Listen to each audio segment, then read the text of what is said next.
এলাম সরাসরি আজকের আলোচনায়। প্রথম প্রশ্ন, ভাঁজ কাকে বলে? প্রবল গিরিজনী ভূ আলোড়নের ফলে বা পার্শ্বচাপের ফলে ভূপৃষ্ঠের পাললিক শিলাস্তরে যে একাধিক তরঙ্গের মতো বাঁকের সৃষ্টি হয়, এই বাঁকগুলিকেই বলে ভাঁজ।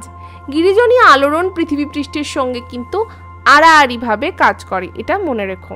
পরের প্রশ্ন, পর্যায়ন কাকে বলে? বহির্জাত শক্তির দ্বারা ক্ষয়, বহন এবং সঞ্চয় কাজ ঘটে। তোমরা জানো এই সঞ্চয় কাজ, ক্ষয়, বহন প্রভৃতি কাজের মাধ্যমেই উঁচু নিচু ভূভাগ অর্থাৎ ভূমির উপরি ভাগের সমতলীকরণ প্রক্রিয়া চলতে থাকে। এই প্রক্রিয়াই হলো পর্যায়ন। এখানে সাধারণ তল বা পৃষ্ঠ বলতে ক্ষয়ের শেষ সীমাকে বোঝানো হয়। চলে এলাম পরের প্রশ্নে, ভীষণ ইম্পর্টেন্ট একটা কোয়েশ্চেন। প্রশান্ত মহাসাগরীয় আগ্নেয় মেঘলা কিভাবে তৈরি হয়েছে? আমরা ছবিতে ম্যাপটা দেখিয়েছি কোন অংশে এই রিং অফ ফায়ার বা প্রশান্ত মহাসাগরীয় আগ্নেয় মেঘলা অবস্থান করে। দেখো, পুরো প্যাসিফিক ওশেনের ধারে ধারে এই দ্বীপপুঞ্জগুলোকে নিয়ে রয়েছে এই রিং অফ ফায়ার। তাহলে কি করে, একে কিভাবে তৈরি হলো? প্রশান্ত মহাসাগরকে বেষ্টন করে মহাদেশগুলি প্রান্ত ভাগের বলয়ের আকারে অসংখ্য আগ্নেয়গিরি রয়েছে। একেই বলা হয় প্রশান্ত মহাসাগরীয় আগ্নেয় মেঘলা।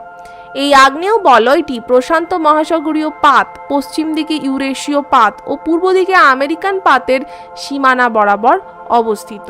এই অভিসারী পাত সীমানায় অপেক্ষাকৃত ভারী প্রশান্ত মহাসাগরীয় পাতটি হালকা ইউরেশীয় ও আমেরিকান পাতের নিচে নিমজ্জিত হলে প্রশান্ত মহাসাগরীয় পাতটি নিচে গুরুমণ্ডলের তাপের সংস্পর্শে এসে গলে ম্যাগমায় পরিণত হয় এবং ওই দুটি পাতের সংযোগস্থলের দুর্বল অংশ দিয়ে বাইরে নির্গত হয়ে আগ্নেয়গিরি সৃষ্টি করে। তার মানে বুঝতে পারছো, পাতের যে সঞ্চালন হচ্ছে, এই ভারী পাত, প্রশান্ত মহাসাগরের যে পাত তা অত্যন্ত ভারী, সেটা হালকা ইউরেশীয় এবং আমেরিকার পাতের নিচে ঢুকে যাচ্ছে এবং যার ফলে কিন্তু নিচে গুরুমণ্ডল থেকে তাপের সংস্পর্শে এই অংশটি গলে গিয়ে ম্যাগমায় পরিণত হচ্ছে এবং উপরে বেরিয়ে আসছে, ম্যাগমার উদ্গীরণ হচ্ছে এবং ফলে আগ্নেয়গিরি সৃষ্টি হচ্ছে চারপাশে। এইভাবে প্রশান্ত মহাসাগরের বলয়ের আকারে আগ্নেয় দ্বীপপুঞ্জটির সৃষ্টি হয়েছে। একেই বলছি আমরা রিং অফ ফায়ার বা আগ্নেয় মেঘলা। চলে এলাম পরের ইম্পর্টেন্ট একটি কোয়েশ্চেন, নবীন ভঙ্গিল পার্বত্য অঞ্চল ভূমিকম্প প্রবণ কেন? ব্যাখ্যা দাও।